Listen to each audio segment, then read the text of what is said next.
In June of 1999, then President Bill Clinton declared the first quote-unquote gay and lesbian Pride Month. With the further mainstreaming of non-heterosexual relationships, Clinton supposedly wanted to champion this rising minority of Americans to bring awareness and space to their various plights and proclivities. Even though the mainstream view across even Democrats such as Joe Biden and Barack Obama was that a marriage was strictly between a man and a woman, a way was still made for this event to become celebrated at the level of the federal government. This announcement from Clinton was historically 30 years in the making. Stemming back from the famed Stonewall riots of 1969, the gay rights movement had just reached a fever pitch at the end of the 1960s, riding just after the civil rights movement had peaked and alongside the advancement of second-wave feminism. Gays, long marginalized to the fringe of society, wanted more out of life. They wanted acceptance, cultural relevancy, to be quote-unquote proud. The following year, in 1970, the first quote-unquote Gay Pride Liberation March, what we would call a modern pride parade, was held on the anniversary of the event. And this continued for the following 28 years until finally the federal government gave way.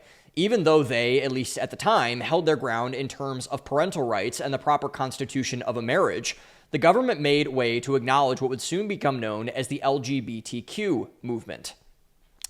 In theory, there is nothing to bat an eye at about Pride Month. We have them all the time in our country for various reasons. June is also Men's Mental Health Month, for example, although for obvious reasons our elites don't feel the need to shout that one from the rooftops.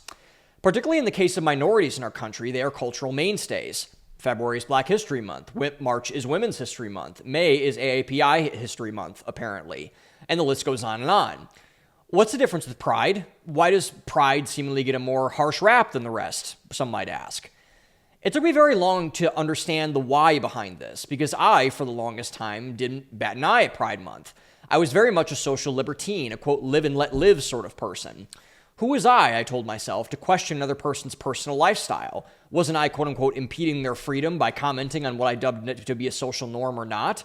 Even in my early days of Christianity, I was convicted. Wasn't I supposed to, quote unquote, love my neighbor as the Bible says? It is the second greatest commandment, after all. These are the common reasons people give when any, and I mean any, pushback to Pride Month comes their way. They are mostly, in my view, given for good, honest, and noble reasons for the most part. They do want people to be, quote-unquote, live and let live in their own lives. They don't want to impede someone's freedom. They do want to, quote-unquote, love their neighbors. Therefore, particularly as a Christian, I, for the longest time, could not find a defense as to why value-oriented people, particularly those of a religious background, had such a pushback to Pride Month, at least initially. But then things started to change, particularly after the events of 2020, which I'm believing more and more to becoming maybe the biggest inflectionary time period in modern American history. Things around Pride Month began to change. Instead of merely marching to proclaim a heterodox value set, they, like many other minority groups, began to become more militant. Now, instead of asking for acceptance, they began to demand it. They began targeting the sexual proclivities not of adults, but children, sometimes even daring to shout, quote, "We're coming for your children," at their rallies and parades. Most curiously of all, the emphasis began to float towards the T in the LGBTQ acronym and away from the L, the G, and the B, which is what the movement was founded upon in the first place. No one can still tell me what the Q means, but that's neither here nor there. And what was obvious to anyone who paid attention, quote-unquote, Pride Month, was no longer just Pride Month anymore. Instead, what it was slowly becoming was Compulsion Month. You will accept us, the most radical of this movement said. If you don't, you're a bad person. You're some kind of a phobe or an ist or an ism. You will be smeared and tarnished, your reputation destroyed, your social standing among your more quote-unquote tolerant friends and neighbors completely pilloried. Your values are no longer welcome. It is this last point that is the only one that truly matters. The Pride movement, no matter what someone tries to tell you otherwise, is not about things like acceptance, big tent politics, and cultural cohesion. The only thing that matters about the Pride movement, just as the same as with any other, is values. It is the values of the movement that matter. Anything else besides that is window dressing, a distraction, a psyop, to prevent you from paying attention to what is actually mattering about that movement itself. So instead of talking primarily about assless chaps, drag queen story hour, and pride parades, we're going to be spending our focus today talking about what has become the catch-all term for every single one of these and more: pride. Pride, to the modern contrary of the term itself, is not something to be proud of. It's a sin, the highest one you can commit, the literal root of all evil. This is not saying that all who shout it are evil people, because they're not. This is not saying that everyone involved in the LGBTQ movement is somehow a lesser human being, and they should be treated with lesser dignity inherently, because they shouldn't be. But what I am saying is the following.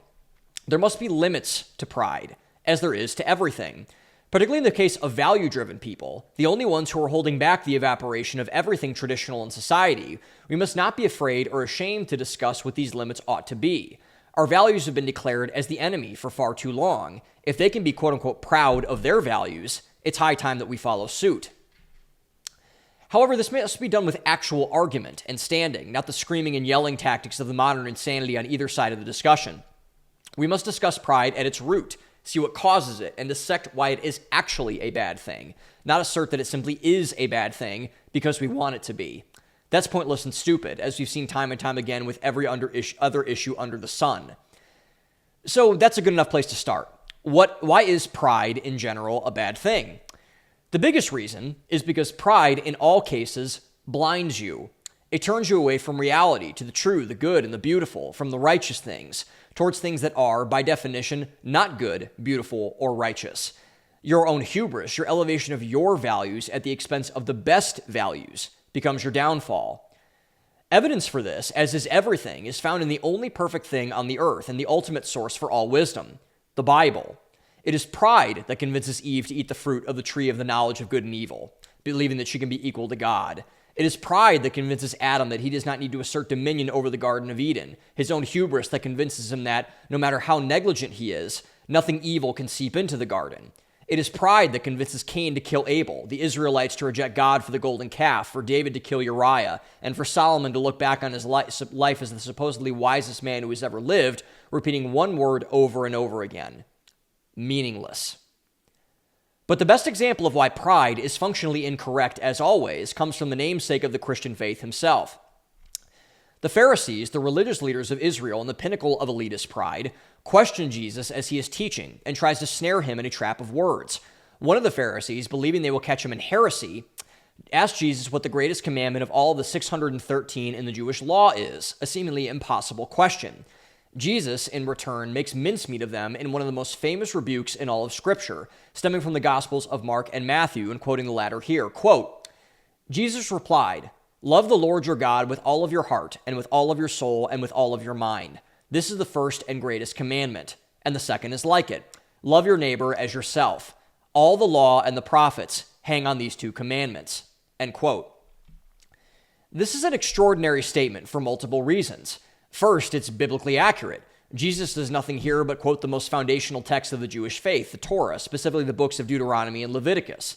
Second, Jesus somehow cinches up every single tenet of the Jewish faith, all of their most revered teachers from Moses to Elijah, with a couple of sentences.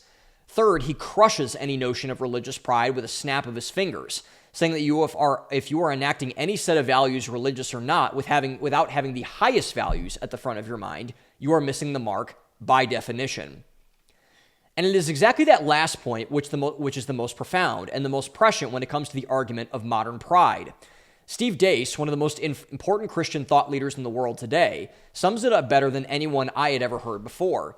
Deace, in describing the problem of pride in our culture today, has cited this passage of Scripture and its modern misunderstanding as the great sin not just of the pride movement, but of the entire modern evangelical church. We have exchanged the order of the first and second greatest commandments.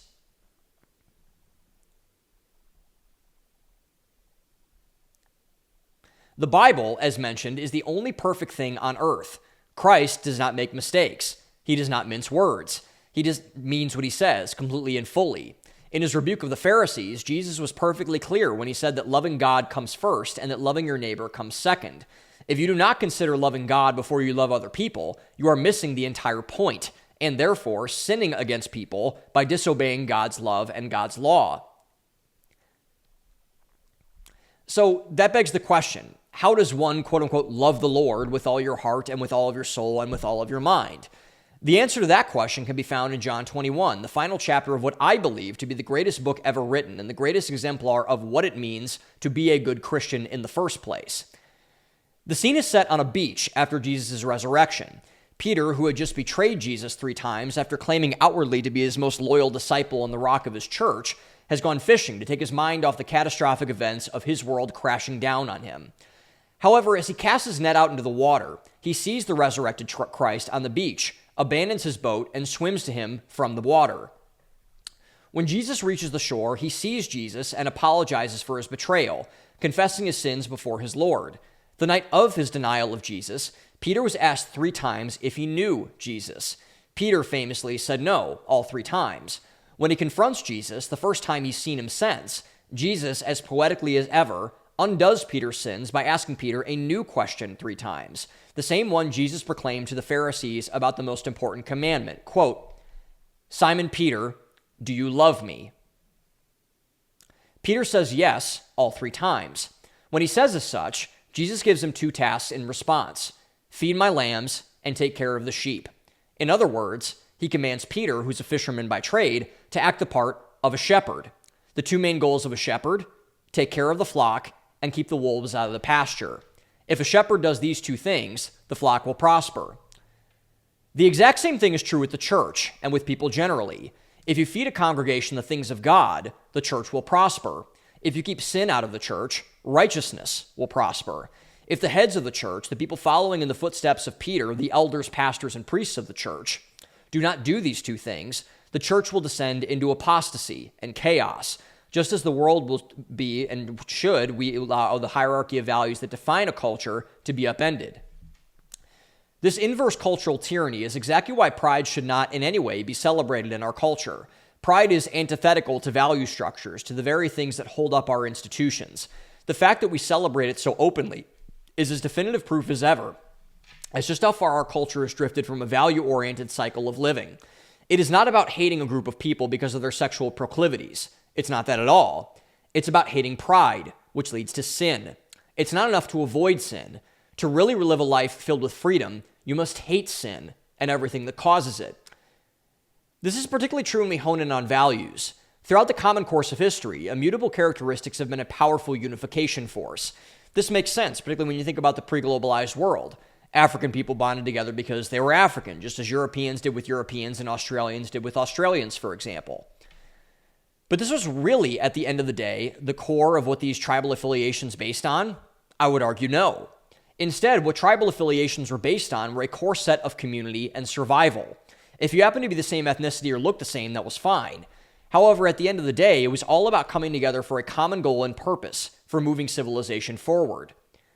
So given this, when you look at the so-called quote-unquote tribal nature of our current cultural landscape today, what does this actually mean? Quite simply, it means using immutable characteristics as an excuse to not talk about the more important things: values. In other words, it is an assertion of pride, the elevating of a set of non-existent, unimportant quote-unquote values above ones that actually matter, surrounding what people deem as important. This is a big part of the reason as to why our elites and ruling class are so sinister. There is a reason as to why they're so unserious about even attempting to solve any seriously pressing issue of the fabric of our culture, whether it be our debt ceiling or the increasing affordability of the American dream for young people or usury laws and our credit cards that are plunging into Americans into bankruptcy by the time they're in their late 20s.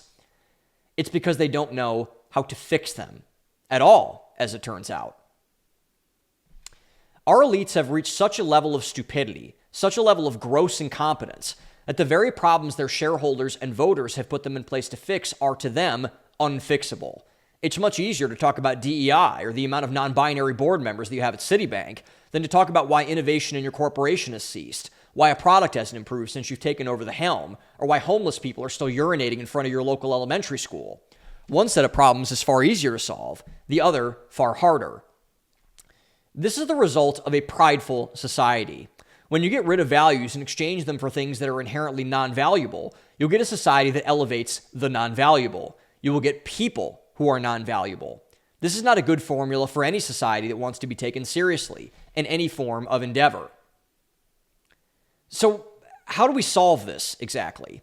We're going to be talking about that this entire episode of the problem of pride and what we need to do to deal with it. Because if we don't, our values will continue to deteriorate, as will the rest of our culture and society. A culture devoid of values is a culture devoid of anything substantial at all. An unsubstantive culture, one built on empty calories and promises, is one that is a house of cards. We should not celebrate pride, because pride is not a valuable thing at all. It's high time that we remember that, and we discuss a better alternative: for the betterment and for the good of us all.